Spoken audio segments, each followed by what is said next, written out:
Très rapidement, Cerea Pro, depuis 2016, on est plutôt dans une bonne dynamique. Cette année, alors, on a écrit hausse de la collecte. C'est pas vrai cette année, c'est hausse depuis 2016, oui. Mais cette année, on était à 500 000 tonnes. L'année dernière, un petit peu moins de 500 000 tonnes. Là, on a fait 470 000 tonnes sur la récolte 23 qu'on a clôturée. Et là, sur la récolte 2024, je ne sais pas si les gars, vous allez en parler, mais on est prêt à 38% de l'avancement de la collecte. Ça vous donne à peu près une idée de l'avancement des ventes des agriculteurs, d'environ 38%. Alors, sans rentrer dans le détail de chacune des cultures, mais ça vous donne après l'avancement de la collecte. Donc voilà, donc ça avance bien. En tout cas, on est sur une belle croissance sur la collecte, qui est le principal métier de Cerea Pro. Et donc ça, on continue là-dessus. Sur la partie engrais, on est toujours sur un volume moyen de 80 000 tonnes en engrais, solutions azotées, urée, ammonitrate, les DAP, les KCl, les TSP, mais également les binaires, les ternaires, les engrais organiques et même l'amendement calcique. Donc ça représente environ 80 000 tonnes, qui est une belle activité de Cerea Pro. Et le développement de l'approvisionnement, qui cette année, on a revu pas mal de choses sur la logistique, les livraisons, les préparations de commandes. Donc on continue à développer notre gamme, mais également à vous livrer toute la partie semences, produits phytosanitaires, des oligoéléments. On a une toute petite gamme en biostimulants, on peut y répondre, et j'en oublie sûrement. Donc voilà, toujours environ 4000 agriculteurs clients de chez Cerea Pro. On tient toujours à venir à votre rencontre sur l'ensemble parce que là, du coup, encore une fois, on fait une réunion via un écran. Mais donc, du coup, on essaie de vous voir au maximum, toujours à nos réunions hivernales que l'on organise tout le temps au mois de décembre, janvier, février, qui est un peu un instant un moment où on aime vous rencontrer et passer un moment convivial avec vous. Également, au mois de juin, on avait fait notre réunion de fin de campagne qui était d'ailleurs sur la ferme. Et on fait les différents salons. On était d'ailleurs, j'allais dire la semaine dernière, maintenant, il y a 15 jours au SPACE. Et voilà, bon, c'est une année où on n'était pas à Innovagri, qui est plus dans le sud, qui est moins une zone sur laquelle on est présente pour nous. Et enfin, l'équipe s'est étoffée. On a deux nouveaux commerciaux, et donc avec la venue d'Alexis et Thomas et Hugo également. Donc on aurait pu mettre 2,5. C'est un alternant qui a maintenant pris son poste, et donc du coup qui permet d'avoir 3 nouveaux commerciaux. L'objectif, c'est surtout d'avoir une proximité avec vous et une belle réactivité. Et notamment cette année, on va en avoir besoin en fonction des problématiques qu'on rencontre, et surtout aussi vous répondre en termes de prix. Et voilà, comme on sait que parfois il y a la notion de prix, mais aussi la notion de service, c'est-à-dire période d'exécution, paiement ou quoi que ce soit. Alors voilà, l'objectif, on sait aussi faire du sur-mesure chez Cerea Pro. Donc voilà. Ouais, sur la partie paiement, c'est assez intéressant. Hector me reparle de ça. C'est une année qui est assez particulière. On a beaucoup de demandes là-dessus, parce qu'on sait que d'un point de vue trésorerie ou sur la partie financière, l'année va peut-être être un peu plus compliquée que les 2 dernières passées, au vu des décalages entre les charges et le produit qu'on va avoir sur notre ferme. Et donc, du coup, depuis quelques années maintenant, on a mis en place des solutions de financement, telles que l'avance de trésorerie qui va intervenir sur les céréales, qui vont vous permettre d'avancer jusqu'à 60% de votre contrat, même pour des contrats qui peuvent être lointains. Et sur la partie appro, des décalages de paiement, des facilités de caisse qui vont permettre de payer plus tard vos approvisionnements. Je le dis tout de suite, ça a un coût de financement, parce que l'argent n'est plus au même prix que ce qu'il était il y a 3 ans. Donc maintenant, c'est vrai que les taux de financement ont augmenté. Donc voilà. Mais en tout cas, c'est des choses qui sont possibles. Donc si à un moment donné, l'exécution n'est pas en lien avec votre entrée de trésorerie, n'hésitez pas, on est en capacité de pouvoir faire un virement anticipé ou quoi que ce soit. Voilà, moi c'est mon introduction. Ça m'a permis aussi de voir qu'il y a une quinzaine d'agriculteurs en plus qui se sont connectés, donc c'est très bien. Et donc du coup, j'aimerais introduire Christophe. Christophe, du coup, qui représente Senalia aujourd'hui. Est-ce que Christophe, tu nous entends correctement? Oui, très bien. Bonjour à tous. Super. Bonjour Christophe. Eh ben, écoute, je te passe la main tout de suite.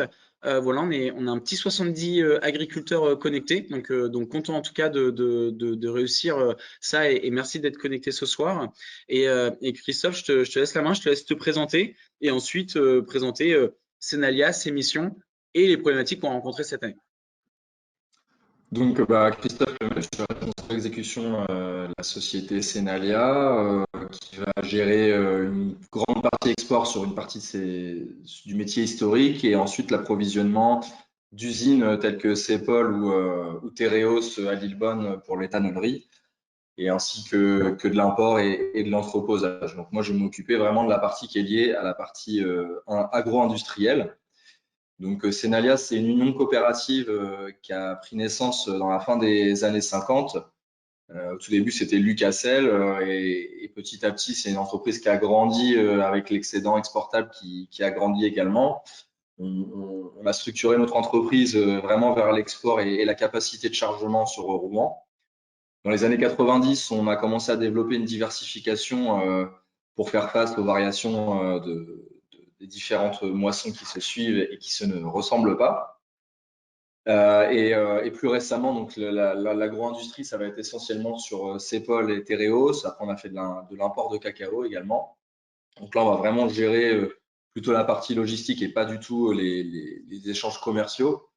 Et plus récemment, on s'est diversifié sur de l'entreposage pour solidifier notre structure, pour faire face à finalement une activité export qui est globalement quand même en décroissance sur les 10 dernières années, où on était sur une moyenne de 4 millions d'exportés, 6 millions au total, comme tu disais tout à l'heure, mais 6 millions, c'est avec la logistique industrielle.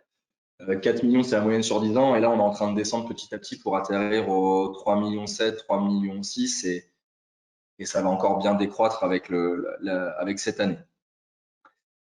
Donc, pour partir plutôt sur la partie export, donc la slide d'après, s'il te plaît, Hector. Hop. Donc, Senalia, finalement, aujourd'hui, c'est vraiment un prestataire de service qui est hors des circuits commerciaux. Donc, aujourd'hui, les CRA Pro va aller apporter de la marchandise chez Senalia en ayant pour objectif d'alimenter un contrat avec un tiers qui peut être un autre OS ou négoce, enfin, une autre COP ou négoce, et derrière qui partira sur un chargement avec un acheteur final. L'avantage chez Senalia finalement, c'est que vous allez pouvoir trouver différents débouchés avec différents types d'acheteurs et une dynamique qui peut être un peu différente que chez un privé, où finalement, à partir du moment où la marchandise entre dans le silo, elle devient la propriété du privé. Et donc, on a vraiment connaissance des échanges à la sortie et à l'entrée, finalement, au moment où il faut amener la marchandise et dans la temporalité, finalement, un petit peu à la fin qu'une grosse partie soit déjà faite. Et donc, c'est à nous après d'orienter notre stratégie et notre cadre de gestion pour que ce soit adapté et qu'on soit capable de recevoir les différentes marchandises qui vont aller des blés meuniers, des orges fourragères, mais aussi des orges de brasserie, des blés durs, des produits un peu plus de niche qui du coup ne doivent pas être bloqués avec des marchandises standards qui ne sont pas toujours en mouvement, notamment cette année. Ensuite, si on peut passer sur la slide d'après. Donc, l'interland de Senalia, globalement, si on devait faire une carte, ça part d'Amiens, ça va jusqu'à Reims, ça descend à Chartres, puis ça va remonter jusqu'à Caen. Donc là, il y a la grande partie de la marchandise qui vient à destination de Senalia. Ces marchandises, elles sont acheminées pour une grande moitié en camion principalement. Donc là, on est sur 58%. Ça a tendance à décroître parce que la partie train, ces derniers temps, a un petit peu mieux fonctionné. On est sorti d'une période où le Covid et les mouvements sociaux et le Covid avaient fait du mal au fret ferroviaire. Grosso modo, on a 50% de camions, 50% de flux massifiés. Donc, on essaye de développer cette partie massifiée, notamment avec l'ASCAL sur un train, une navette depuis Chartres qui nous apporte régulièrement de la marchandise. Et avec Axéréal aussi, par exemple.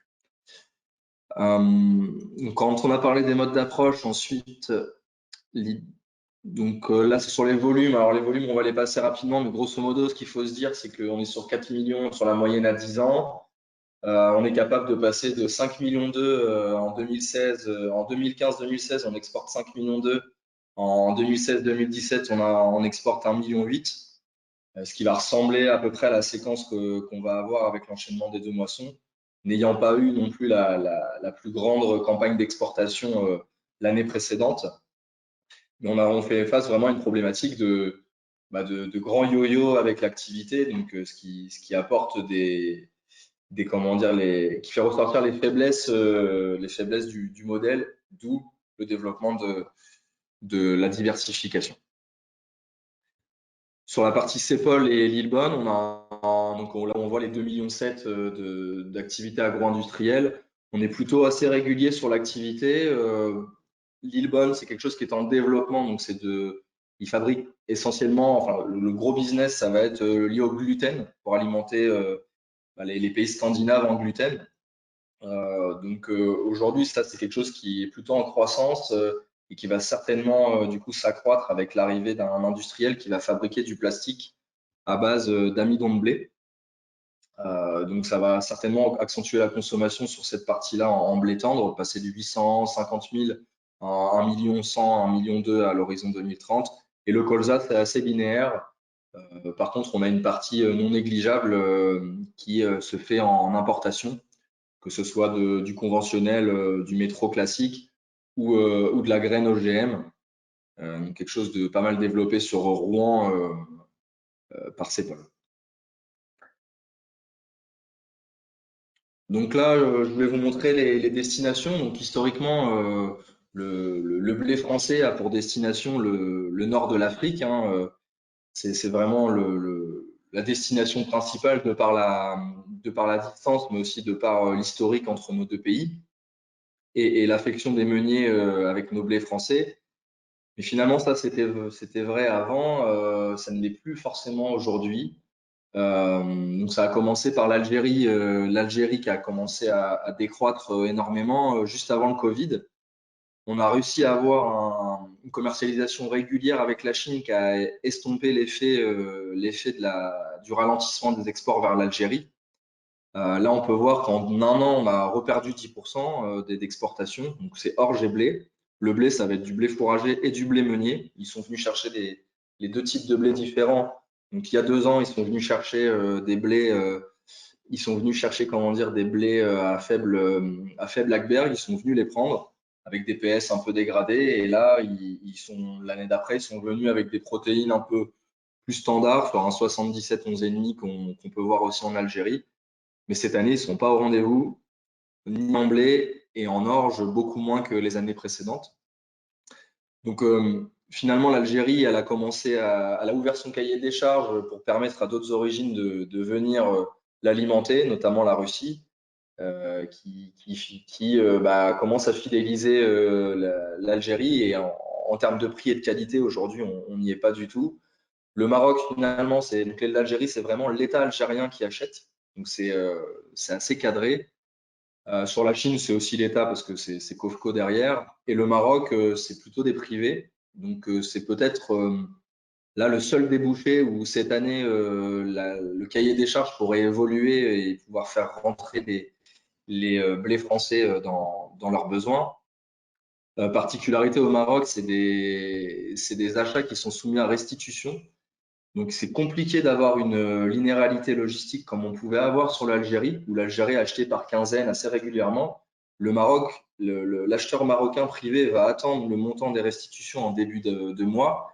Et à partir de ce moment-là, il est capable de savoir comment il peut acheter la marchandise et à quel niveau de prix du moins. Et donc, du coup, plus le marché finalement est fort, parfois plus le prix est fort, plus parfois on est compétitif parce que la restitution nous soutienne. Et parfois, quand le montant des blés est trop fort, il n'y a pas suffisamment de restitution pour attirer le privé marocain. Et aussi, petite particularité, en dessous de 75 de PS, les restitutions n'existent pas. Donc, dans notre année, finalement, ça supposerait que si le Maroc vient, il ne viendra pas en dessous de 75 de PS. Et aujourd'hui, il est absent, hein. Il est quasi absent. Il y a un ou deux bateaux qui se sont faits, mais c'est vraiment à la marge. Pour les destinations, pour aller un petit peu plus dans le détail et de vous parler des cahiers des charges, alors j'ai pris deux grands cahiers des charges qui sont des cahiers des charges étatiques de l'Algérie et de l'Égypte.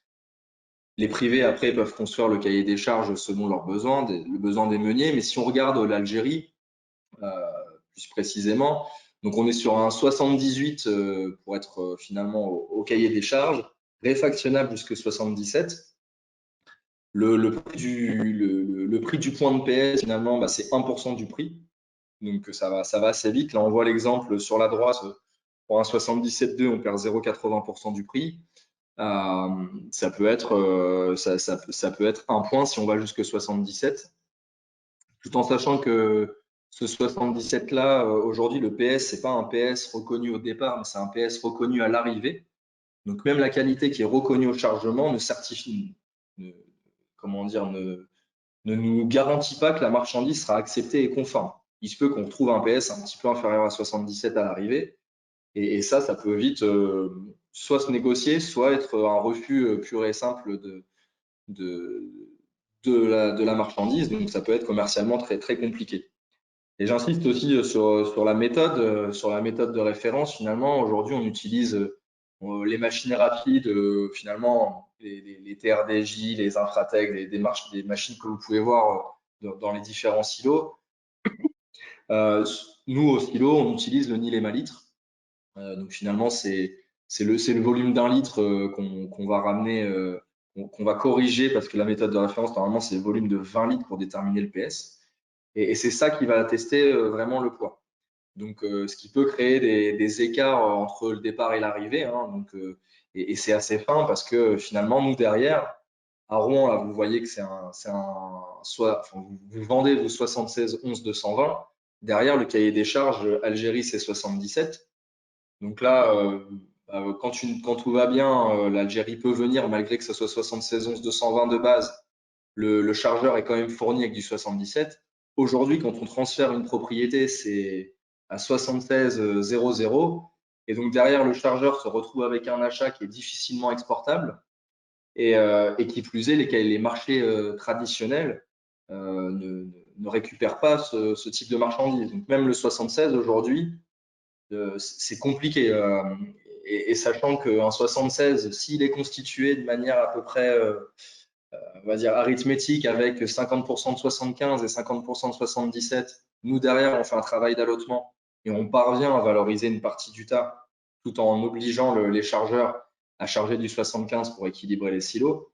Cette année, c'est assez homogène et plutôt homogène vers le bas. Donc, on n'arrive même pas à ressortir un tas de haut finalement qui amènerait des sorties. Après, on peut regarder la protéine, hein. La protéine aujourd'hui, on est sur du 10,5, le 11. Et finalement, il y a même une erreur dans mon cahier des charges. Aujourd'hui, l'Algérie, c'est 11,5, réfactionnable jusqu'à 10,5. Et en dessous de 11, c'est comme en dessous de 70, en dessous de 77, on part sur un point. Enfin, c'est un point tous les 0,1 en dessous de 77 et un point pour un point de PS entre 77 et 78. Donc, l'Algérie peut accepter plus bas, mais en termes de réfaction, ça prend des proportions vraiment trop importantes pour que le marché s'organise. Et dernière remarque qu'on voit en bas, hein, c'est la partie insectes. Donc, comme vous le savez, ou peut-être vous l'apprenez, mais majoritairement la majorité des bateaux est fumigée. S'il y a des insectes, ils sont généralement morts. Mais il faut savoir aussi qu'il y a un seuil dans les cahiers des charges qui fixe une limite d'insectes morts. Globalement, elle est très peu utilisée par le destinataire, mais c'est une clause aujourd'hui qui fait porter un risque important, surtout quand il y a des grosses variations de marché. Il suffit que l'État ait acheté à comment dire, des valeurs de marchandises trop importantes par rapport au marché du jour. Il se peut qu'il y ait des défauts qui soient sortis pour des quantités d'insectes morts trop importantes. Donc ça aussi, c'est quand même une problématique où avant, on avait quand même une solution et aujourd'hui, on a un risque permanent lorsqu'il y a des insectes soient vivants ou morts. Peut-être la page d'après, qui va être plutôt sur la partie activité. Donc là, je vais plus revenir sur la campagne de cette année. Donc finalement, on a démarré l'année en juillet. On a démarré l'année, je dirais plutôt en août, cette campagne, parce qu'en juillet, on a vécu sur la marchandise de l'ancienne récolte. Donc les blés qu'on a chargés et les autres marchandises, ça a été globalement des marchandises de l'ancienne campagne. Donc on pourrait dire qu'on a fait une précédente campagne sur 13 mois sur la partie export. Là, ce qui est de la nouvelle campagne, donc là, vous voyez les chiffres, ça c'est la réception. Donc c'est les valeurs du 1er juillet au 30 septembre. Donc grosso modo, on a fait moitié moins de réception. Et la grande partie de cette marchandise, notamment pour les blés, hein, les 339 000 tonnes de blé, elles sont très peu sorties. Sur les 339 de blé, on peut voir la page d'après, mais grosso modo, on a lancé 340 000 tonnes de blé. On en a sorti 183 000. Sur les 183 000, on a sorti 120 000 tonnes d'anciennes récoltes. Donc en fait, notre tas de nouvelles, aujourd'hui, il n'a pas trouvé preneur. Donc on a un tas qui est plutôt à 76 11 220. Comme je vous disais, qui correspond pas à la qualité exigée par les différentes destinations. Sur les classes un peu plus intermédiaires ou je dirais dégradées, aujourd'hui, il n'y a pas du tout de demande. Donc, c'est important quand une marchandise remonte sur le port qu'elle valide les standards de 76 11 220. C'est difficile de pouvoir aller rentrer de la marchandise à des niveaux de qualité un petit peu plus faibles. Et je dirais même que c'est peut-être une erreur parce que finalement, le marché de l'export sur ce type de qualité, n'ayant pas de piste identifiée, a tendance à taper très fort sur les réfractions pour ensuite aller peut-être arriver à monter une position et être capable d'aller toucher des destinations sur des blés à 74 ou 75. Donc aujourd'hui, l'automne, je dirais qu'on va rien faire. On a un espoir qu'en décembre, il y ait une sortie qui est un peu mécanique, qui est le marché à terme qui va pousser à la consommation sur une base 76 11 220, ce qui permettrait de faire tourner les silos. Mais globalement, on n'attend pas grand-chose sur l'automne. On a un espoir que sur le printemps, il y ait des marchés un petit peu plus adaptés à notre campagne qui se dessinent. Mais c'est vraiment très bloqué. Et sur les orges fourragères, on a un petit flux permanent, mais qui est quand même aussi bien moindre que l'année dernière, hein. Et s'il y a la brasserie qui vient là, mais qui a finalement un peu comme les industriels, c'est une consommation assez régulière de nos orges de brasserie.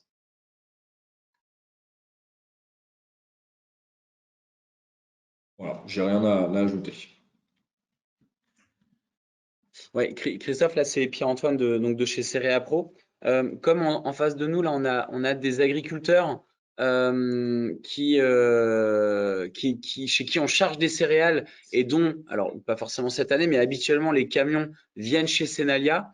Est-ce que tu peux Oui. juste nous refaire un petit topo de comment le camion est-il traité à l'arrivée, Comment ça se combien il y en passe? a par jour qui arrivent, comment se passe la prise d'échantillons? Enfin, voilà, typiquement, tu as parlé tout à l'heure, par exemple, d'un PS, que toi, tu utilises une technique pour mesurer le PS qui n'est pas forcément la même que dans des silos locaux de COP et de négoce. Parfois, on peut avoir des écarts justement sur les PS, d'ailleurs, dans un sens comme dans l'autre, mais du coup, pas forcément les mêmes. Mais du coup, Oui. comment vous, aujourd'hui, vous travaillez ça? Parce que vraiment, en Comment on face de nous, procède? voilà, voilà, parce que vraiment, c'est toujours la question des agriculteurs avec qui on travaille. Comment ça se passe quand ça arrive chez Senalia, voire même, on pourrait presque parfois avoir un manque de confiance, quoi que ce soit. Et donc, du coup, est-ce que toi, tu peux bien expliquer le process quand les camions ils arrivent chez toi? Complètement. Donc, l'idée, on a les agréages sont à peu près tous faits pareil. Donc, c'est des halls de réception où les équipes sont au-dessus des bennes. Donc, il y a différents types de contrôles. Finalement, déjà, il y a un contrôle visuel au moment où la benne se présente sous le hall d'agréage. Donc, si on voit des impuretés autres que céréales, type du plastique, on peut voir plein de choses. Mais déjà, il y a un premier contrôle visuel, ça, faut en être conscient. Ensuite, il va y avoir du coup le prélèvement. Donc, il y a différents types de méthodes de prélèvement selon les agréages. Donc, on va avoir des sondes rotatives qui vont être sur un axe fixe. On va prendre 3 prélèvements et on va avoir des sondes rotatives sur un châssis qui va aller parcourir la totalité de la longueur du camion. on va tendre dans le futur à avoir que des sondes qui peuvent parcourir la totalité du camion. C'est un cycle qui est lancé mécaniquement, donc les gaz et ça va faire des prélèvements automatiques. Donc c'est de l'aspiration, ça va remonter du coup nous dans l'agréage. Il y a un diviseur et quelque chose qui sert pour homogénéiser la marchandise. Ça nous parvient jusqu'à l'agréage et ensuite on va le mettre dans la machine rapide.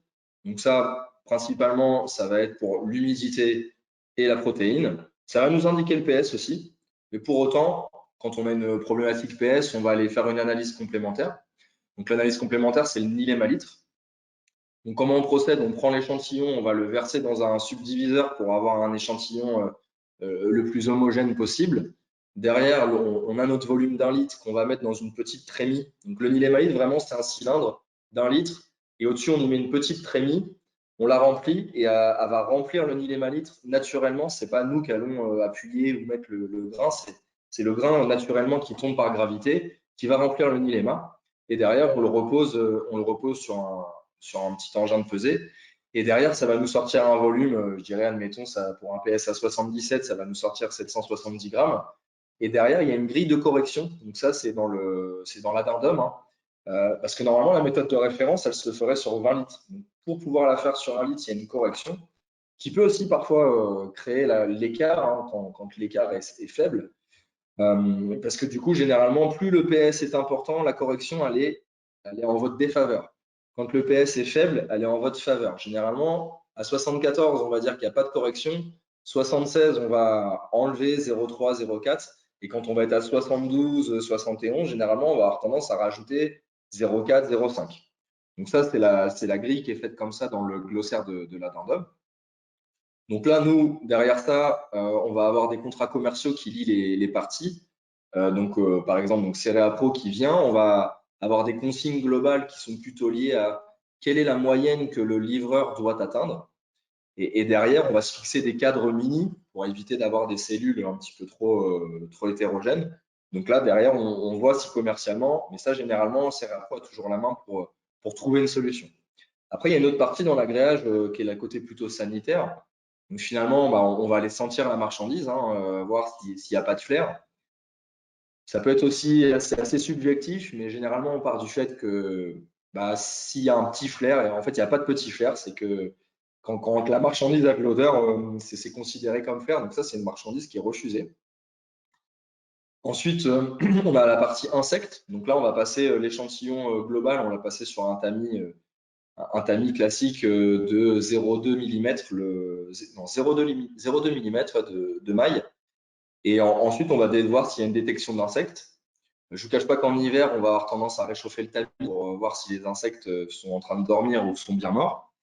Et après, il y a toute une partie aussi documentaire qui est importante et qui va l'être de plus en plus, notamment sur les traitements précédents. Savoir si votre marchandise a été traitée précédemment ou pas, parce que nous, derrière, est-ce qu'on va être en mesure de pouvoir remettre une dose d'insecticide ou pas.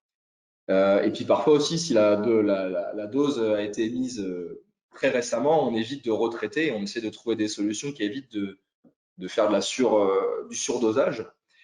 Et donc ça, vraiment, la partie insecte, sur le traitement précédent, c'est important donc d'avoir les dates. Et après, on est aussi sur les marchandises précédentes. Donc ça, c'est vraiment tout ce qui va être fait à l'agréage.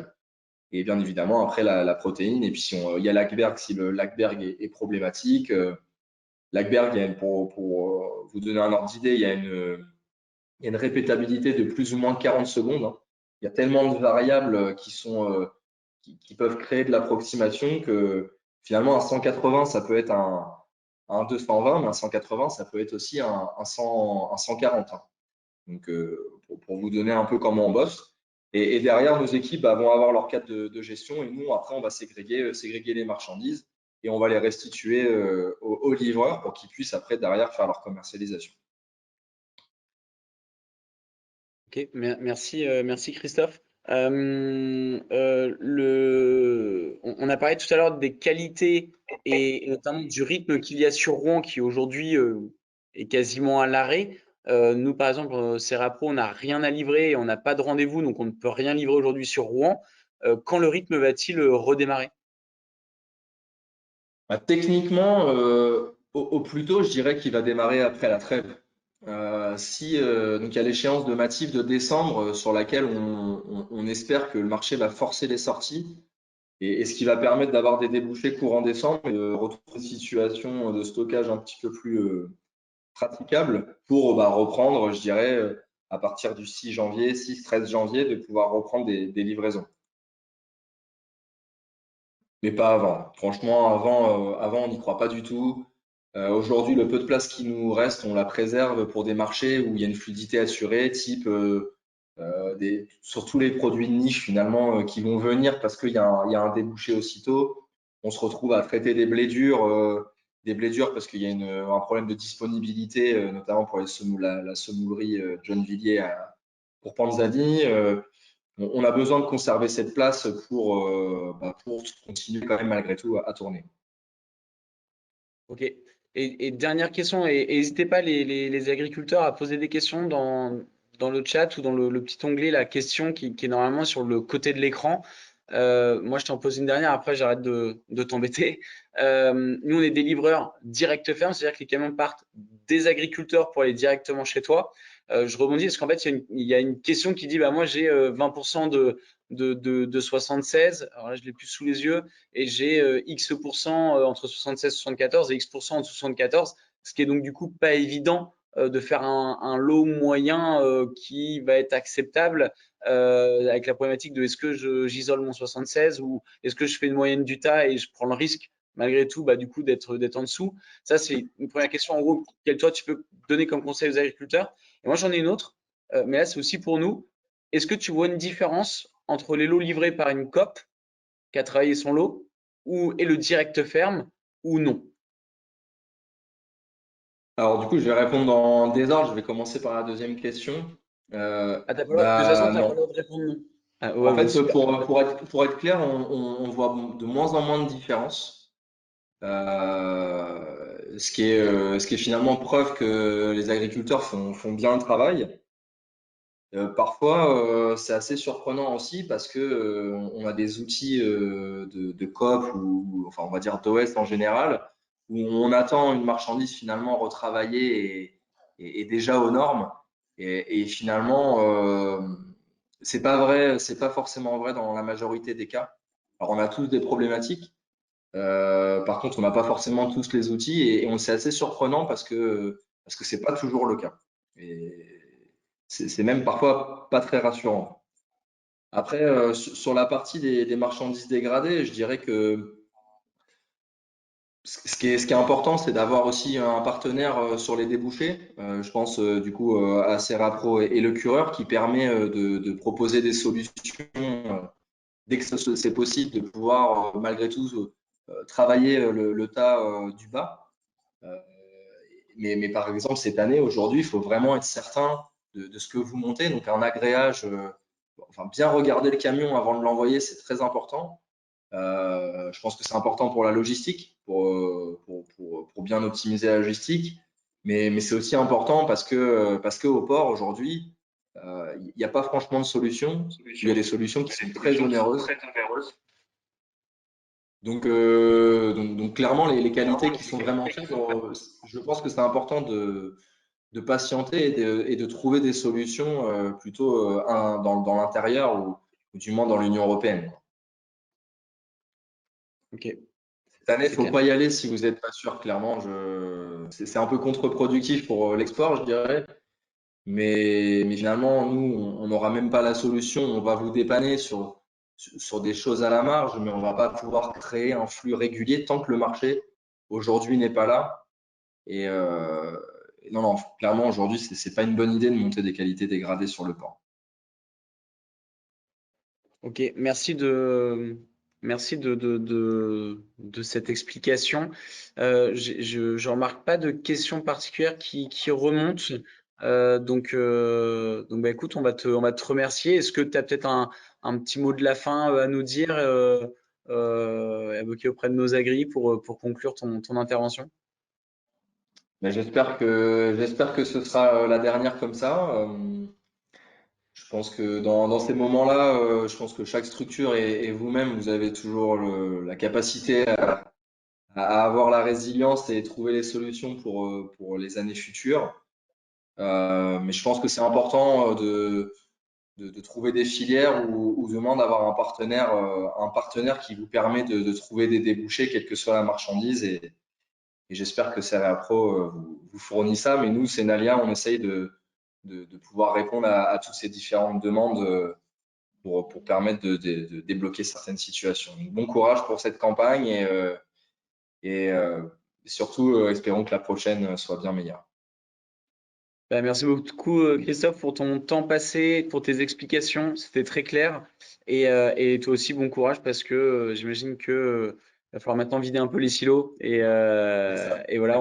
Et donc bah toi aussi quand tu parles de patience et de résilience, j'imagine il va en falloir de tous les côtés. Exactement. De toute Merci à façon vous. reste. Alors je sais pas si tu restes avec nous Je vais rester avec vous. Je vais rester avec vous. Ok super. Bon, en tout cas merci beaucoup Christophe et je laisse la parole à Hector pour les qualités de l'année. Bonjour à tous. Donc moi, je vais prendre le relais sur les qualités de la récolte française cette année. Donc je me suis principalement basé donc sur le rapport de France Agrimaire qui, par rapport aux différents organismes locaux, a établi les qualités par grande région. Donc si on regarde tout d'abord le taux de protéines, on voit qu'on a un taux de protéines qui est assez hétérogène entre les régions et même au sein d'une exploitation, au sein de la parcelle, on va avoir un taux de protéines qui est quand même très, très hétérogène. Donc, en moyenne, il y a quand même 25% des blés cette année qui ont un taux de protéines qui est inférieur à 10,5. Donc, comme l'a dit Christophe, 25% des blés qui ne peuvent pas forcément aller sur un débouché à l'export. On va retrouver 50% entre 10,5 et 11,5 et après 25% sur des qualités supérieures en termes de protéines. Ce qu'on remarque, nous, au sein de chez Cerea Pro, sur les différentes livraisons qu'on a eu depuis la récolte, c'est qu'on a des blés qui ont des bonnes protéines, mais qui ont un mauvais PS et inversement. On va avoir des blés avec des PS entre 76 et 77, mais qui finalement, malheureusement, n'ont pas la protéine, sur lesquels on va avoir des protéines autour de 9.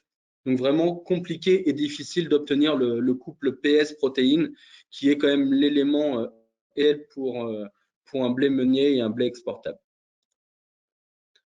Si on regarde maintenant le PS, le poids spécifique, sur toutes les régions du Nord, Nord-Loire grosso modo, on se rend compte qu'il y a un spectre meunier qui est quasiment inexistant.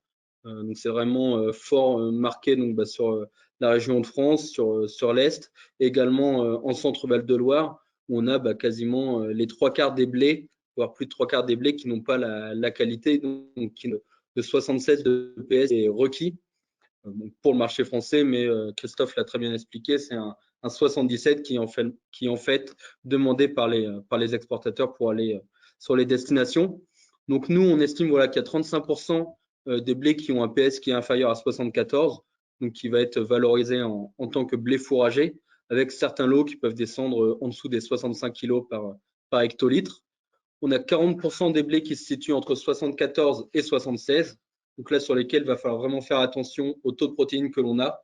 Et c'est vraiment ce paramètre qui va déterminer la destination et le débouché qu'on va trouver pour ces blés.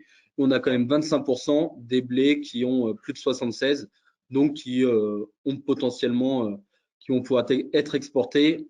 Ces 25%-là, on les retrouve plutôt dans le sud-ouest.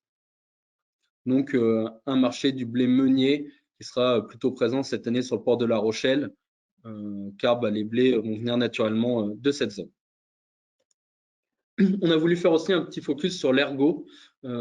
Cette année, on a eu pas mal de champs qui étaient sales, notamment avec pas mal de raies gras, et on se retrouve régulièrement confronté à de l'ergot dans les tas de blé. Donc, si vous en voyez avant le chargement, n'hésitez pas, surtout pas à le dire aux responsables logistiques, à Julien, à Mathieu, à Thibaut dans l'équipe, pour qu'on trouve une solution de triage en amont de l'exécution et pas se retrouver avec une problématique de transport avec un camion bloqué sur la destination.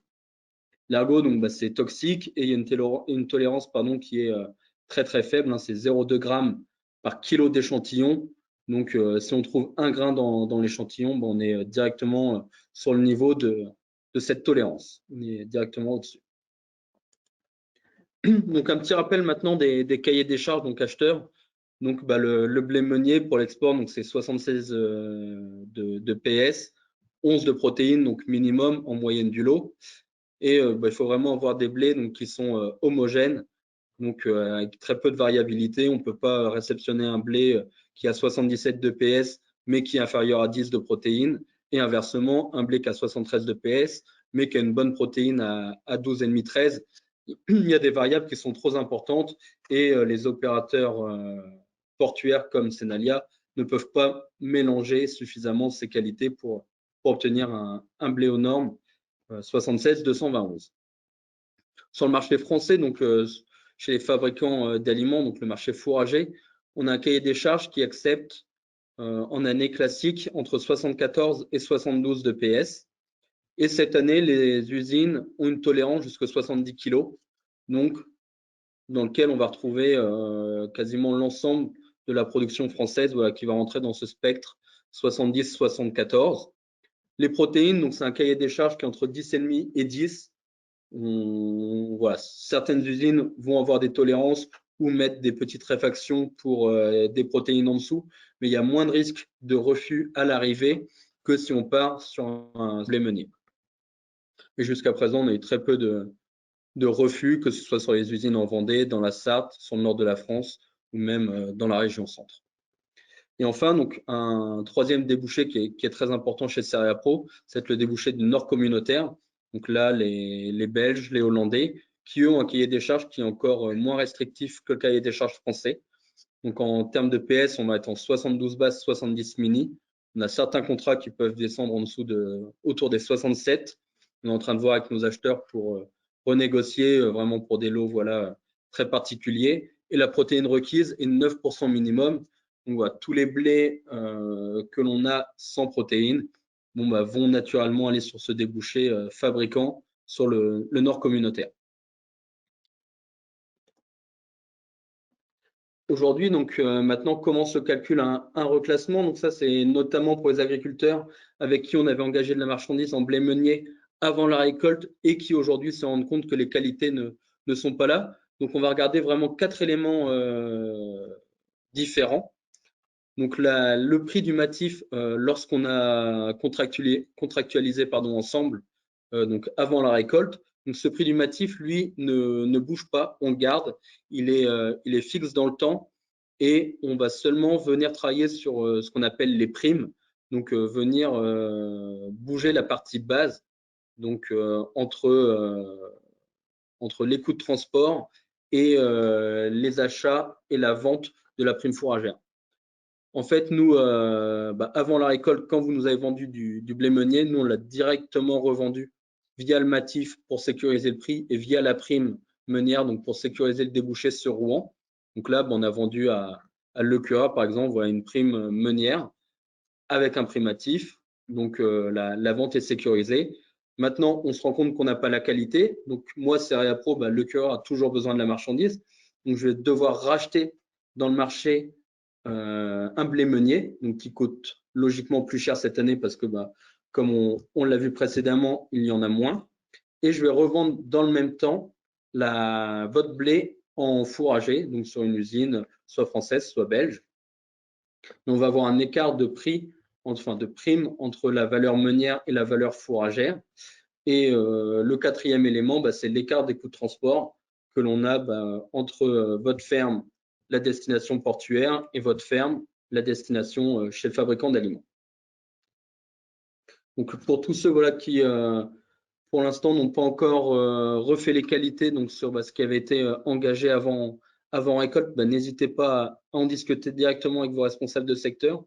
Eux connaissent les calculs de reclassement et pour éviter d'avoir une réfaction qui sera même supérieure à l'arrivée si les qualités ne sont pas là, on préfère vraiment revaloriser dès maintenant les contrats déjà engagés avant la moisson sur des débouchés qui vont accepter la marchandise que de se retrouver à gérer dans la précipitation des qualités qui ne sont pas bonnes et qui risquent malheureusement de coûter plus cher.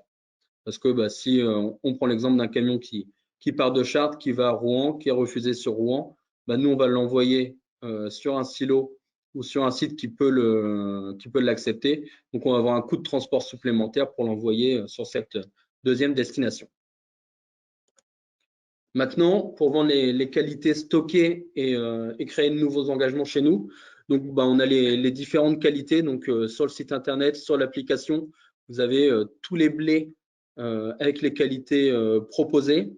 Si vous avez des qualités qui ne correspondent pas, qui ne sont pas dans ces spectres, appelez vos responsables de secteur. Ils sont à votre écoute et vont voir avec vous et voir également avec Benjamin et moi quels sont les débouchés possibles.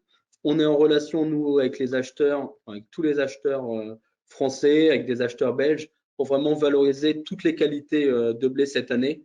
Alors, pour des blés avec des qualités vraiment faibles, des blés à 64 de PS, 65, pour l'instant, on n'a pas encore trouvé d'acheteurs qui sont capables de les absorber, mais au fur et à mesure de l'année, on aura ces débouchés qui vont se mettre en place. Également, si vous avez des doutes sur la qualité de votre marchandise, n'hésitez pas à nous envoyer un échantillon, 1 kilo, pour que nous, on fasse un échantillon en interne et qu'on oriente après l'engagement et le contrat sur la bonne destination. Je vais maintenant laisser la place à Benjamin pour un petit tour de marché. Est-ce que vous avez des questions sur cette partie qualité? On fait le tour. Alors, j'ai une question concernant les réfactions, donc j'espère en avoir parlé et avoir répondu à la question. Donc, un engagement qui a été fait avant moisson, voilà, faut qu'on revende le contrat sur une destination qui va accepter la qualité récoltée. Et pour tous les nouveaux engagements, pour éviter d'avoir des réfactions, faut directement vendre sur les qualités que l'on a en stock. Je laisse la place à Benjamin pour la partie actu marché. Très bien, merci Hector. Bonsoir tout le monde. Du coup, Benjamin. Moi de mon côté, je vais vous faire un point succinct sur les marchés des céréales et je vais commencer avec le blé. Donc, comme vous l'avez bien compris, d'une part, on commence déjà avec une offre française qui est non seulement catastrophique, mais en plus avec des qualités qui sont moindres. Donc, ce qui fait qu'on a un disponible exportable en fait qui est seulement de 4,5 millions de tonnes en France, alors que globalement en moyenne on fait 10 millions de tonnes à l'export chaque année. Face à ça, on a une origine mer Noire et principalement Russie, qui est arrivée très agressive dès les récoltes, avec des écarts de prix qui sont autour de entre 20 et 25 $ tonnes suivant les destinations finales. Et de ce fait-là, on n'a jamais réussi du coup à obtenir de rebonds notables sur le marché, malgré qu'on ait des récoltes et des rendements qui étaient un peu désastreux du coup cet été. Donc voilà, du coup pour l'instant un gap de prix qui a été très très limité de notre côté. Seulement voilà, aujourd'hui ok, on n'est pas compétitif, mais voilà ce qui peut être sous-entendu maintenant, c'est que en fait la Russie exporte en ce moment plus de 5 millions de tonnes par mois de blé, alors que dans le même temps la récolte en fait est revue en baisse petit à petit, avec notamment des pluies qui sont survenues sur la partie blé de printemps sibérique. Et de ce fait-là, en fait, on a une production russe qui est maintenant estimée autour des 82 millions de tonnes, ce qui n'est pas colossal par rapport à des records qui ont été jusqu'à 95 millions de tonnes sur les dernières années, jusqu'au maximum. Donc, de ce fait-là, du coup, on peut sous-entendre qu'en fait, la Russie exporte massivement aujourd'hui, tout comme les pays Ukraine, Roumanie, avec des qualités qui sont là aussi bien meilleures que les nôtres. Donc, du coup, on n'a aucune chance de calculer. Par contre, voilà, on peut espérer que sur la seconde partie de campagne, à partir de l'hiver prochain, il y ait quelques débouchés, notamment sur la partie peut-être Maroc, voire d'autres pays d'Afrique qui se décantent. Du fait d'avoir cette origine mer Noire qui s'efface peu à peu au fil de la campagne. En autre élément, on a quand même aussi la consommation animale qui est quand même soutenue jusqu'à présent, avec peu de cas de grippe aviaire pour l'instant recensés sur l'automne. Et du coup, on peut quand même se dire qu'on a des usines et des fabricants qui jouent le jeu en acceptant des qualités un peu moindres et en étant quand même présentes. Je pense notamment à toute la partie Bretagne, nord communautaire, Belgique, Pays-Bas aussi, qui sont jusqu'à maintenant quand même bien acheteurs, et des primes en qualité fourragère qui se tiennent quand même plus ou moins malgré le fait qu'on n'ait que quasiment que la qualité fourragère en France. Donc ça, c'est quand même un point qui est quand même positif pour le marché du blé pour l'instant. En parallèle, on a aussi les pays hémisphère sud avec l'Argentine et l'Australie. Là-bas, ces pays-là, on a des conditions de culture qui sont au stade remplissage des grains sur les blés. Jusqu'à maintenant, en fait, tout allait à peu près bien, voire même record, sur des niveaux quasiment records sur l'Australie jusqu'à maintenant.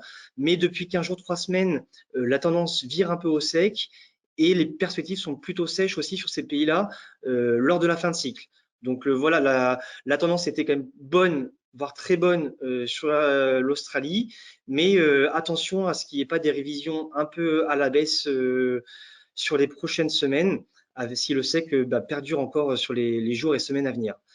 C'est pourquoi voilà, jusqu'à aujourd'hui, les prix du blé en fait ont été vraiment dans un canal assez restreint et sur des prix qui sont globalement bas pour les agriculteurs. Mais voilà, on est plutôt positif à se dire que du soutien, on est plutôt à se dire qu'il y a du soutien sur les jours, semaines à venir, notamment 10-15 prochains jours, je pense, espérer une hausse de entre 5 et 15 € tonnes maximum pour pouvoir commercialiser et avancer dans les ventes de notre côté de la ferme fictive par rapport à ces éléments-là. Voilà. Après, ensuite, à voir, il en faudra davantage en fait d'autres éléments pour que les prix tendent à la hausse. Et les autres éléments après qui pourraient permettre ça, je pense, ça serait notamment sur la seconde partie de campagne, si on arrive vraiment à calculer et faire de l'export de manière massive. Mais tant pour l'instant, aucun bateau n'est prévu, ça va être compliqué de voir des prix au-delà d'une hausse de 5 à 10 € tonnes, je pense, à court terme. En objectif de prix, on peut se dire que je pense prix agriculteur pour avancer dans les ventes, qualité fourragère sur du niveau 15-220 € prix agriculteur, ça peut être déjà un bon début pour avancer dans les ventes, sachant que c'est la qualité qui est la plus représentée chez nous. Après, pour ceux qui ont des qualités meunières, pourquoi pas se dire voilà 230 voilà en premier palier pour avancer massivement, je pense, dans un premier temps, autour des 60% là après récolte, si ces prix sont atteints, ça serait un objectif pour nous, en tout cas. Donc voilà pour le marché du blé. Donc si vous avez des questions, n'hésitez pas à m'interrompre et à m'en faire part. Sinon, je vais continuer.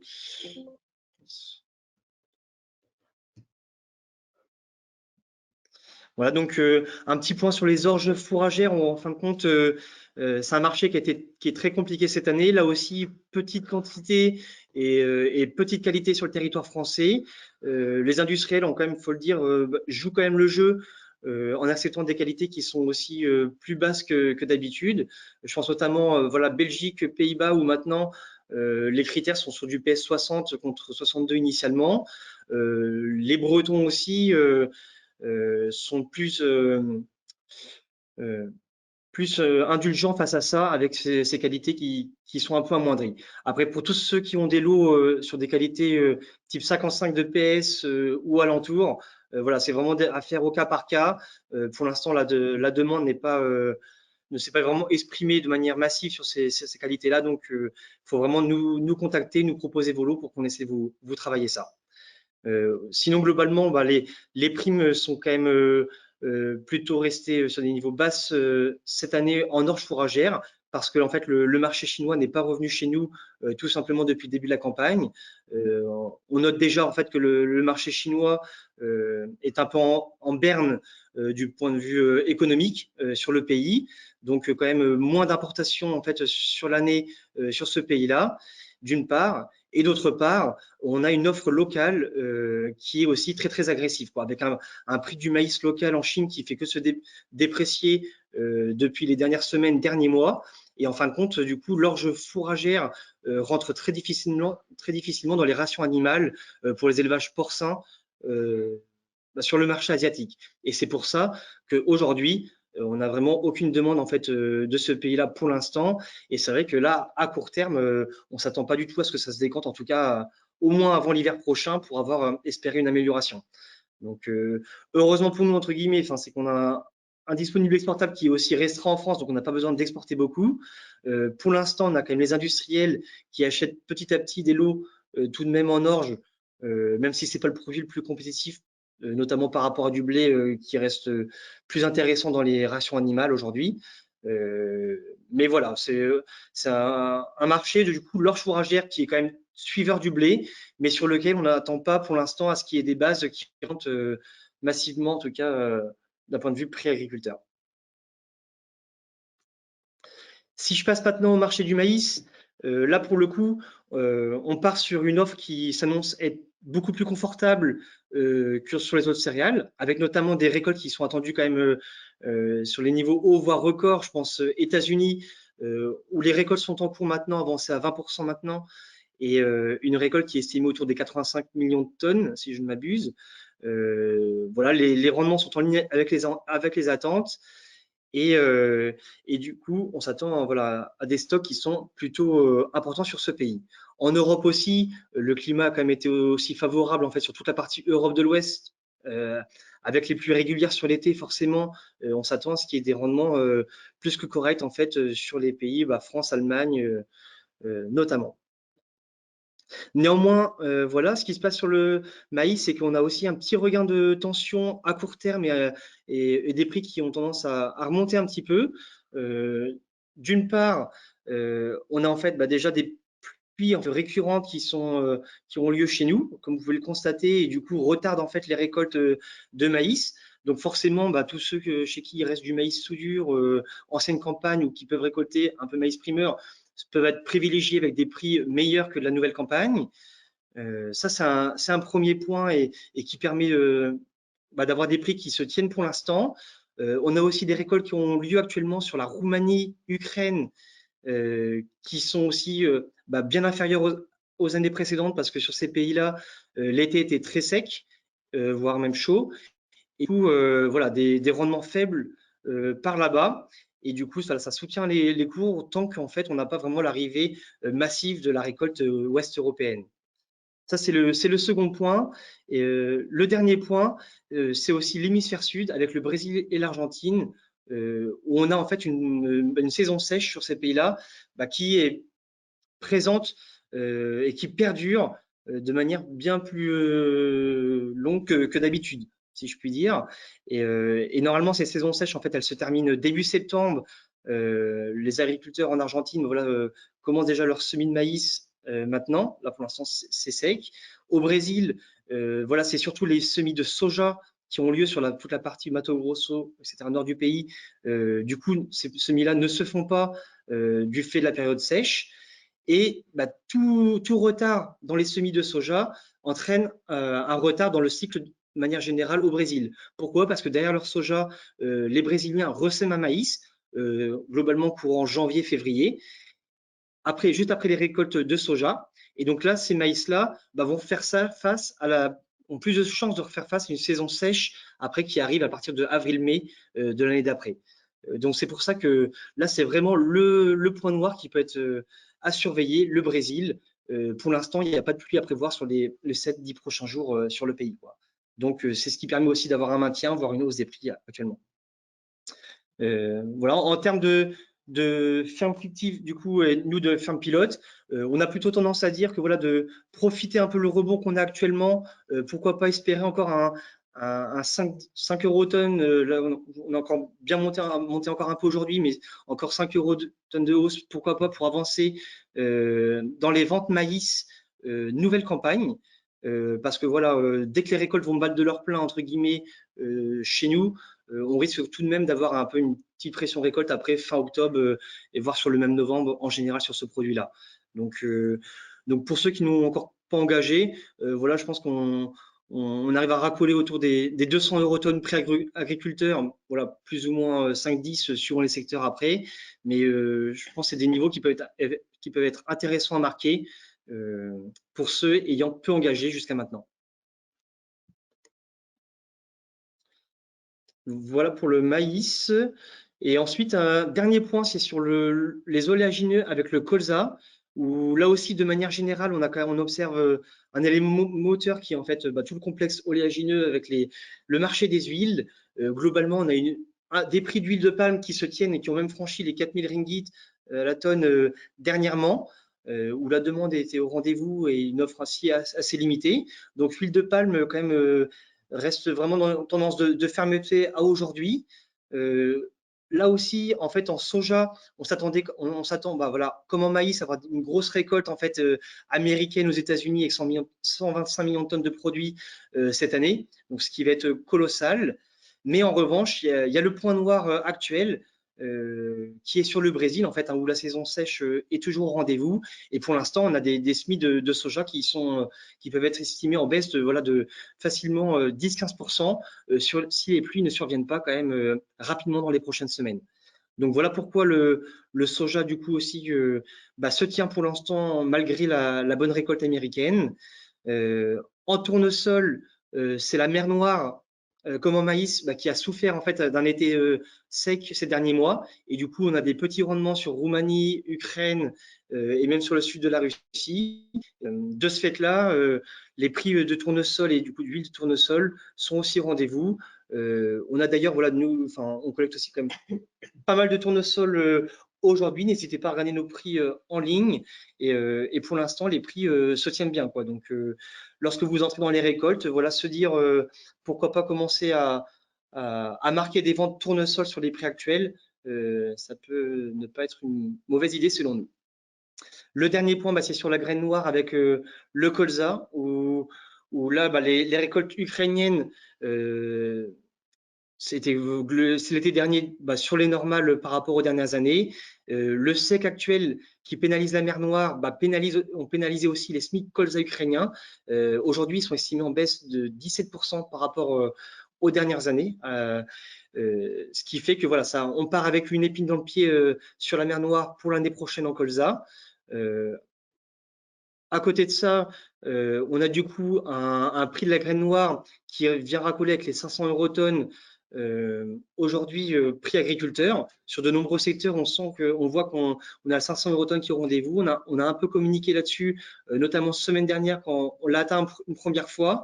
Là, on est en train de le réatteindre encore aujourd'hui, voire peut-être sur les prochains jours sur les différents secteurs. Mais n'hésitez pas à surveiller ça. On estime que les 500 € tonnes en colza, c'est un bon palier pour accentuer les ventes agriculteurs. Pourquoi? Parce que voilà, globalement, voilà, tous les feux sont un peu ouverts en ce moment. On s'attend tout de même à la grosse récolte américaine en soja. On a le point noir aussi, c'est l'offre de canola au Canada, où en fait le Canada rentre plus ou moins en conflit avec la Chine. La Chine mène une enquête pour anti-dumping sur le Canada. Donc, il y a un risque que le canola canadien rentre massivement en Europe si jamais le prix s'écarte trop avec notre prix chez nous. Le canola canadien n'est vraiment pas cher.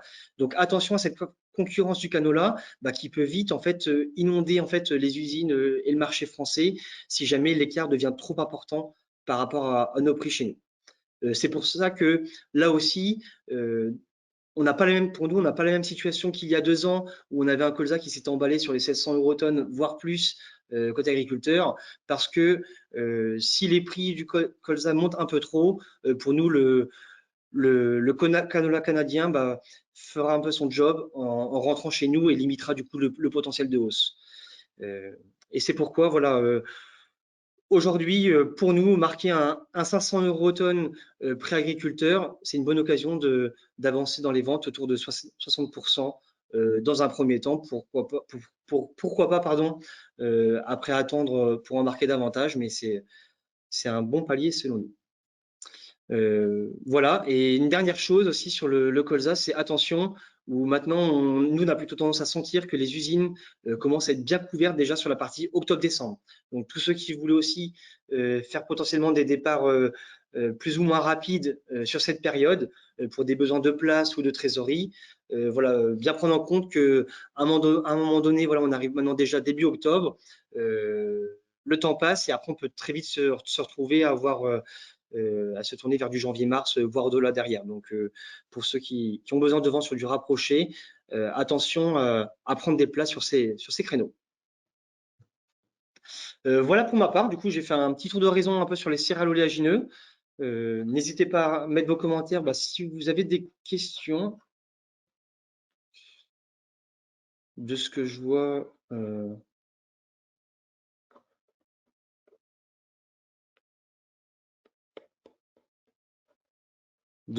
n'y en a pas l'air d'en avoir beaucoup. Je vais essayer de répondre à quelques-unes. Il y en a une. Ok, donc Tu les vois là? là, ouais, je les vois là. Merde. Il y en a qui nous demandent est-ce qu'on peut avoir un lien pour le replay du webinar? Oui, évidemment. On enverra un lien à la limite par mail, comme ça tout le monde va avoir le retour. Et il y avait une question, pouvez-vous nous donner les réfactions en, j'imagine, quand on a des insectes? Alors, sur la partie insectes, il y a différents cas de figure. Le premier, c'est que si sur place, il y a une possibilité déjà de désinsectisation, évidemment, on le fait. Et donc, en gros, c'est quelques eurotonnes. Allez, ça va aller de. Alors, ça dépend aussi de la présence d'insectes. S'il y en a un dans l'échantillon ou s'il y en a 20, c'est quand même différent. Mais en gros, ça va être autour de quelques eurotonnes. Ça peut aller à une dizaine en cas de forte infestation. La problématique en cas de forte infestation, c'est d'aller chez un prestataire de désinsectisation où là, il y aurait des frais d'approche et donc du coup, traitement et après retour. Donc voilà. Donc, mais normalement, typiquement, si on parle du port de Rouen, alors si on a la qualité pour y aller, normalement, on a une solution sur place qui est, on va dire, peu coûteuse au vu de la problématique. Donc voilà. Mais là aussi en insectes, c'est pareil, suivant les usines qu'on a en face, certaines usines peuvent retraiter, du coup le coût peut être amoindri, d'autres n'ont pas la capacité de prendre ce lot dans leur stockage et de le retraiter. Et donc forcément là aussi, il va te trouver une solution, suffit qu'il y ait un peu de voire aucune solution, voilà, ça peut vite être coûteux aussi. Donc le risque insecte, faut pas se le cacher, ça reste quand même, je pense, un des risques où il faut être le plus vigilant côté agriculteur et ne pas hésiter à ventiler vos tas, voire bien nous prévenir à l'avance, par contre, si vous en avez, pour qu'on essaie aussi de minimiser, d'optimiser nos chances, pardon, face à ce risque. Je ne sais pas si Christophe est encore avec nous, mais ami Christophe, si toi tu peux nous faire un petit mot sur les insectes et comment ça se passe à Rouen, ça peut être assez intéressant. Je vois, est-ce qu'on peut, à quel niveau en gros on peut être refusé en cas de très forte infestation insectes? Oui, on peut être refusé parce que si c'est considéré comme non utilisable ou quoi que ce soit, oui, on peut être refusé. Il y a un autre cas où on pourrait être refusé, c'est si vraiment le débouché, lui, le refuse parce qu'il n'a pas d'intérêt à le prendre et qu'on n'a pas la capacité de traitement sur place ou à proximité. Alors, normalement, c'est rare. Normalement, d'un point de vue insecte, on trouve toujours des solutions aux alentours. J'ai cru comprendre qu'il y a une caméra qui tourne. Je ne sais pas si c'est toi, Christophe. Ouais, donc nous, chez nous, finalement, comment on procède, on se fixe un seuil de maximal d'insectes. Donc il y a deux seuils. En fait, il y a un seuil maximal d'insectes vivants qui va être le 5 insectes vivants au kilo. Il y a aussi la notion d'insectes morts. Donc on se fixe à un seuil max aussi de 10 insectes morts au kilo au maximum. Alors après, on peut arrondir, 5-6 insectes, ça nous arrive de pouvoir passer au-delà de ça. Nous, aujourd'hui, on n'a pas d'installation de ventilation ou de fumigation. Donc, les traitements qu'on utilise, c'est du pyrigrin. Ça n'a pas nécessairement un effet le plus, je dirais, le plus efficace. Sachant que nous, aujourd'hui, pour éviter les dépassements de LMR, on a pris la décision comment dire, de traiter à demi-dose. Donc, on fait du 4 litres pour 100 tonnes au lieu de faire du 8 litres. Donc, ça aussi a un effet minorant, je dirais, de la molécule. Donc, nous, c'est pour ça aussi qu'on se fixe ce genre de seuil. Et derrière, vraiment, ce qui n'est pas forcément le cas chez les autres, on a aussi cette problématique, je dirais, quand on va prendre une décision, finalement, on va prendre la possession, on va agréer et attester la marchandise pour le compte d'un tiers qui va être vendu derrière. Donc, finalement, si on prend une décision de prendre, par exemple, un camion à 20 insectes ou à 15 insectes, derrière, faut que le chargeur, derrière, il puisse le gérer. Et aujourd'hui, si vous demandez à un chargeur, est-ce que tu veux que je te mette de la marchandise avec 15 insectes au kilo sur ton bateau? La réponse, elle est déjà, comme il y a un transfert de propriété qui atteste le caractère sain, loyal et marchand de la marchandise, finalement, nous, on va pas pouvoir prendre ce risque pour le compte d'eux. Donc, c'est une limite de Senalia. C'est aussi un engagement et un parti pris. Mais c'est pour ça aussi que parfois, il peut y avoir un débouché, comme vous disiez, sur Rouen, chez un privé, nous, finalement, il va falloir que le chargeur il se responsabilise et généralement, il préfère s'exonérer de ce risque. Et donc après, comme vous le disiez, c'est important de prévenir parce que parfois la prestation dans le silo dans lequel vous avez prévu de livrer, bah, c'est pas le silo où on va avoir la cellule dite hôpital. Et donc du coup, bah, ça peut pas forcément coller. Et inversement, plus il y a de la prévenance, plus on modère le coût de désinsectisation pour valoriser, je dirais, le côté maîtrisé de cette prestation. Merci Christophe pour cette précision et vraiment ouais, voilà sur la partie anticipation vraiment c'est pour moi c'est le maître mot et d'ailleurs alors on a une chance cette année par rapport aux autres années alors l'humidité va pas être un facteur qui va limiter les choses mais par contre le froid en est un et cette année on n'a pas eu l'arrière enfin on va dire l'été qu'on a l'habitude d'avoir depuis 2-3 ans avec un été plutôt frais. Alors oui, humide, donc ça, c'est à voir comment ça va peser dans la balance. Mais en tout cas, avec des nuits relativement fraîches, relativement tôt, qui nous a permis, je pense, alors, tous, pas forcément d'avoir d'état aujourd'hui à 10 degrés parce que c'est impossible de les avoir maintenant, mais en tout cas d'avoir pu refroidir nos tas assez rapidement post-moisson. Et ça, c'est une bonne chose, c'est quelque chose qu'on n'a pas réussi à faire sur les 2-3 dernières campagnes où du coup on a eu infestation d'insectes malgré tout rapidement. Donc voilà, sur la partie insectes, il y avait plusieurs questions là-dessus. Donc vous avez raison de poser des questions et donc bah, du coup c'est fait. Il y avait une autre question sur la partie blé dur. Il y en a d'ailleurs 2 ou 3 sur la question blé dur et qualité de blé dur. Là, on va faire un peu une réponse de Normand. En blé dur, on fait du cas par cas. C'est-à-dire envoyez-nous vos échantillons, nous on les passe au labo et en gros c'est Géraud qui s'occupe de déboucher blé dur. On fait une cotation en lien avec votre qualité. Vraiment là c'est pas, on n'a pas une cotation et avec un barème de réfaction ou de reclassement comme évoqué tout à l'heure. Là, c'est vraiment en gros, on demande des échantillons pour être sûr que, et là, on oriente vers quel débouché on va et on donne un prix en fonction du lot qu'on a sous la main. Voilà sur la partie blé dur. Il y avait une question sur la partie colza, que je dise pas, le col colza. Oui, sur les prix du col colza, donc j'ai pas repris dernièrement pour être franc. Donc je peux vous contacter voilà demain pour vous donner un prix à ce sujet-là, sachant qu'un col colza sur l'hiver, notamment l'échéance février ou mai l'année prochaine, voilà, on sera, je pense, facilement à la monnaie autour des 25-30 euros tonnes, sachant que le colza est quand même un produit qui est très volatile, donc au marché les prix restent plutôt onéreux. Mais après voilà. Je peux retravailler ça de manière précise par la suite, sans souci. Un petit complément sur ce que vous disiez sur les colzas et la couverture tout à l'heure sur les bouquins. Je pense que pendant l'hiver, pendant la trêve, c'est fort probable qu'il y ait un besoin de spot, de sortir du colza entre les différents bateaux d'import qui peut y avoir à Rouen, parce qu'il va y avoir un creux de stock. Donc c'est probable qu'il y ait une sollicitation semaine 52, 51, 52, quoi, où il n'y a pas grand monde qui répond. Ouais. Et là, on voit, il y a plusieurs questions également sur l'avenir. On parle de la récolte 2025, donc souvent en blé ou en blé dur ou en d'autres choses. Alors, je pense que ça va être compliqué de donner une perspective de la récolte 2025 tellement c'est loin, elle est même pas encore semée. Mais par contre, les prix, alors ça dépend sur quelle culture, mais en tout cas, ça correspond à des prix quasiment objectifs. Alors, ça dépend de nos coûts de revient et charges de structure qu'on en face, etc. En colza, ça peut être intéressant. Et en blé tendre également. En blé dur, on n'a pas de cotation sur la récolte 2025 en blé dur actuellement, donc pour le moment, je le mets entre parenthèses. Mais voilà, en tout cas, j'ai presque envie de dire les niveaux qu'on marque actuellement sur la récolte 2024, c'est quasiment les mêmes de ce que l'on peut faire sur la récolte 2025.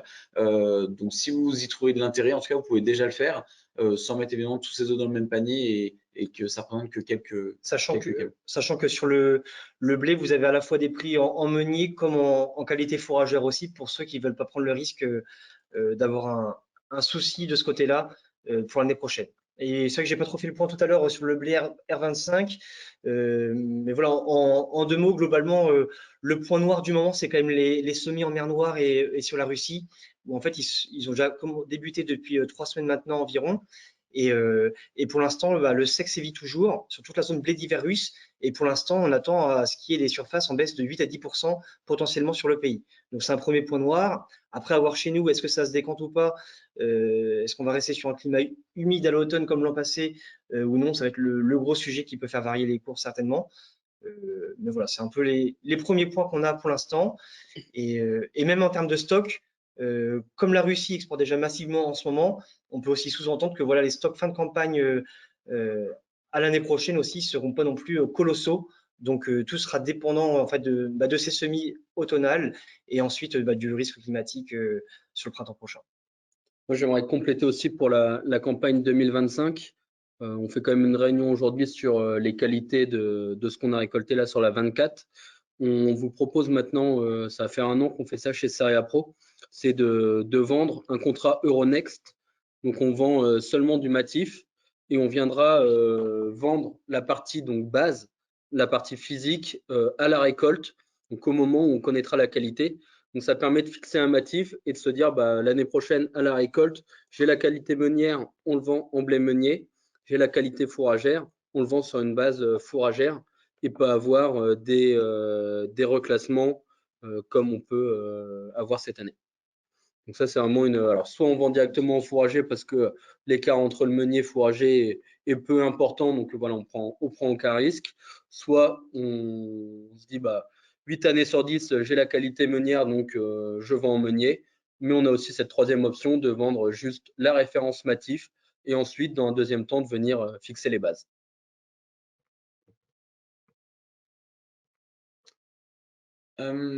Mais en tout cas, merci beaucoup à tous, parce que on a fait vraiment le tour de l'ensemble des questions et ça me fait plaisir qu'il y en ait. Ça veut dire que au moins il y a des échanges, il y a des questions et nous ça nous va plutôt que juste faire une présentation de. J'avais dit 3/4 d'heure, ça fait bientôt 1h15 qu'on est ensemble. Donc en tout cas, merci beaucoup pour votre présence. Petite mince. Enfin, tout à l'heure, Christophe, tu as dit que quand on livrait chez Senalia, on livrait majoritairement chez des OS, COP ou Négoce. Cerea Pro, quand on vend, notamment souvent dans du rendu Senalia, dans 95% des cas, on vend directement à un acheteur final, un type Cargill, Binge, Le Cureur, etc. Et souvent, on ne passe pas par une recouverture d'une COP ou d'un négoce ou quoi que ce soit, qui sont plus nos concurrents sur le terrain. Alors ça peut arriver, mais en grande partie, et même dans quasiment 100% des cas, nos clients sont tout le temps nos clients finaux. Donc voilà, ça c'était juste une petite. Quand on a parlé tout à l'heure, Christophe, je me suis dit, je vais quand même le respécifier pour être sûr qu'il n'y ait pas de malentendu. Non, mais je confirme, c'est plutôt des anomalies de marché quand ça s'est passé. Hein. C'était pas dans le sens, habituel.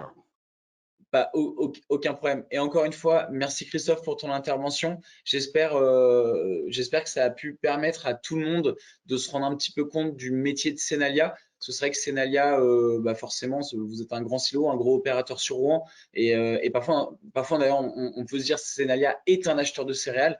Non, Senalia est avant tout un silo public qui permet en fait de faire le lien entre les OS, COP, Négoce et les chargeurs exportateurs. Et donc voilà, et ça permet aussi de montrer comment vous fonctionnez pour que les directeurs comprennent bien où vont leurs camions. Donc en tout cas, merci beaucoup pour ton intervention. Ça a permis de clarifier certaines choses. Et voilà, puis merci Hector et Benjamin pour le point de la campagne. Et voilà, en tout cas pour nous, ça nous semblait important de le faire en ce début de campagne parce que forcément on est questionné à droite, à gauche. Normalement, vos responsables de secteur sont venus vers vous pour connaître vos qualités. Vraiment, on vous invite à faire des échantillons ou à nous envoyer des échantillons pour qu'on puisse vraiment les qualifier afin de pouvoir les mettre en face des débouchés. Et encore une fois, on a des retours de votre part. parce que en gros la différence entre un blé meunier et un blé fourragé est d'une quinzaine d'euros tonne encore aujourd'hui. Après, ça dépend les secteurs, où est-ce que vous êtes, etc. N'hésitez pas à nous remonter ce qui se passe ailleurs, parce que nous, depuis nos bureaux, parfois à Chartres, on ne sait pas tout. Et donc, on nous dit que parfois on est bien, parfois on est moins bien. Donc, tout ça, on l'écoute, on essaie de trouver les meilleures solutions, les meilleurs débouchés. Donc, vraiment, surtout, n'hésitez pas, challengez-nous et vraiment, on essaiera nous de trouver les meilleures solutions en face de vos échantillons et en face de vos lots. Il est 19h30. Encore merci pour le nombre de participants que vous êtes. Le support webinar nous plaît bien, malgré qu'on préférait du physique, mais ça permet d'être réactif et de pouvoir faire une réunion et de vous avoir tous assez rapidement. Et on vous donne rendez-vous soit cet hiver pour nos réunions hivernales, soit sur un autre webinar s'il y a d'autres sujets à traiter d'ici là. Mais en tout cas, bonne fin de journée, bonne soirée à tout le monde et à très bientôt.